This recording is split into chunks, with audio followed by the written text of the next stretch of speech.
अजय आलोक जी, लेकिन क्या इस देश में ऐसी नौबत आ जाएगी कि अब जिन लोगों का निधन हो जाएगा उस पर भी वहां पर जाकर जीएसटी लग जाएगी या टैक्स लगाया जाएगा? ये तो दुर्दशा हो जाएगी ना फिर, अगर इस तरह की बात होती भी है तो। और ये कितना खतरनाक होगा। तो इस पर अगर सफाई दी गई है तो इसको क्या माना जाए? ये ऐसा है ही नहीं। ये अच्छा, अरे जब ऐसा है ही नहीं, उन्होंने कहा कि कभी कोई इस पर टैक्स नहीं है। निर्मला सीतारमण जी का भाषण सुन लीजिए। निर्मला सीतारमण जी का भाषण सुन लीजिए। उन्होंने कहा कि कोई शमशान में शव जलाने पे कोई टैक्स नहीं लगेगा। ये बेबुनियाद बातें हैं। नए शमशान घाट जो बनेंगे उनके मटेरियल कॉस्टिंग जो लगेगी, उसमें लगने वाला ईंटा पत्थर पे जैसे और सीमेंट पे जैसे जीएसटी लग रहा है वैसे ही लगेगा, उस पे लगेगा। उसको ये कहते हैं कि मुर्दों से टैक्स लगा जाता है, इसको कहते हैं झूठ पर शमशान घाट पे लगाना। ये नहीं करना चाहिए। बनेगा देश की वस्तुस्थिति पे बात लगेगी।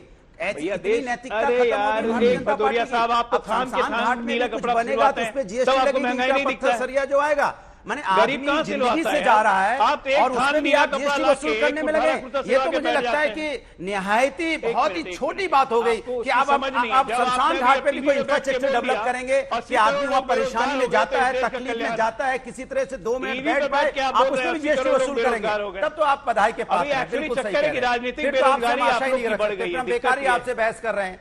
समझिए चित्र जी, राजनीतिक बेरोजगारी बढ़ी हुई है। बोलेंगे समझ में नहीं आएगा, उनकी बात अगर पूरी हो जाए। अजय आलोक जी, लेकिन किसी भी रूप में शमशान घाट पर अगर जीएसटी लगेगा तो कितना दुर्भाग्य है। अगर इस तरह का विचार कर भी रही है सरकार तो उसको फिर से सोचना चाहिए। मैं गौरव भाटिया जी से सवाल का जवाब लूंगी, जल्दी से अपनी बात पूरी करें आप पहले। सरकार मैं सिंपली कह रहा हूं कि ऐसा कोई विचार सरकार के पास है नहीं। महंगाई और बेरोजगारी दोनों मुद्दे पे पार्लियामेंट में चर्चा हुई। चर्चा में अपनी बात कहे कांग्रेसी भाग जाते हैं, तृणमूल कांग्रेस भाग जाती है जब निर्मला सीतारमण जवाब देने के लिए उठती हैं कि हम टीचर से ज्ञान नहीं लेना है। आप चर्चा कहां करना चाहते हैं? आप तो छापेमार युद्ध किए हुए हैं, गुरिल्ला युद्ध की तरफ बात रखिएगा, भाग जाइएगा। ऐसे थोड़ी ना होता है, देश ऐसे चलता है। एक जिम्मेदार विपक्ष बनिए। आज का परसेप्शन क्या गया?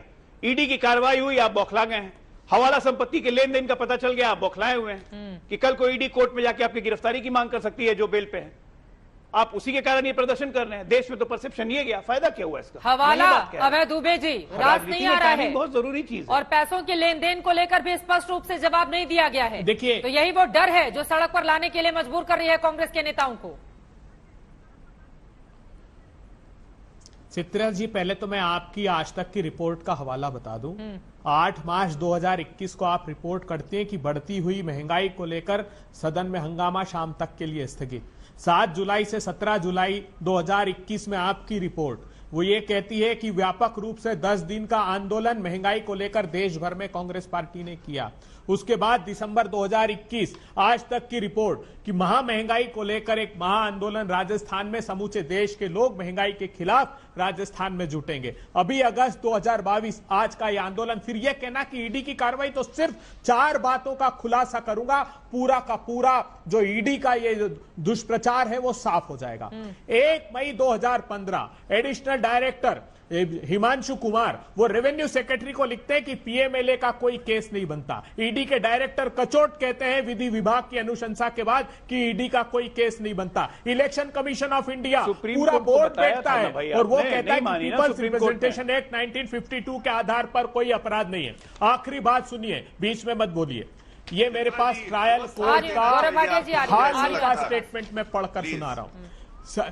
ट्रायल कोर्ट में जो चीफ मेट्रोपॉलिटन मजिस्ट्रेट है ये क्या कहते हैं? हाई कोर्ट और सुप्रीम कोर्ट ने कहा कि मिस अप्रोप्रिएशन है, चीटिंग है, ये हम नहीं कहते, ये जब चार्ज फ्रेम होंगे तब कहेंगे। मेट्रोपॉलिटन मजिस्ट्रेट कहता है याचिकाकर्ता को कि तारीख पे तारीख लिए जा रहे हो आप। वो कहता है कि May 18 order, it is not serving any purpose but it is in fact delaying the trial. मामला कोर्ट में चल रहा है, कोर्ट से आपको राहत नहीं मिली है, बाइज्जत बरी तो नहीं हुए हैं कोई नेता। साधारण सी बात है ये, ईडी की जांच चल रही है तो इसको लेकर अगर इस तरह की छटपटाहट सच तो सामने आएगा ना। जांच तो सर पूरा ही समझती हूँ सर, पूरा ही समझती हूँ कानून को, इसीलिए मैं कह रही हूँ ना। अब अभय दुबे जी, मेरा सीधा सा सवाल था, अगर जांच चल रही है क्या राहत मिल गई है आपको? ठीक है, गौरव भाटिया जी ने प्रेस कॉन्फ्रेंस भी की थी इसको लेकर, जरा गौरव भाटिया जी ईडी के पास वो आपको समझाने की कोशिश कर रहे हैं कि कोई प्रमाण नहीं है। छटपटाहट है इनकी।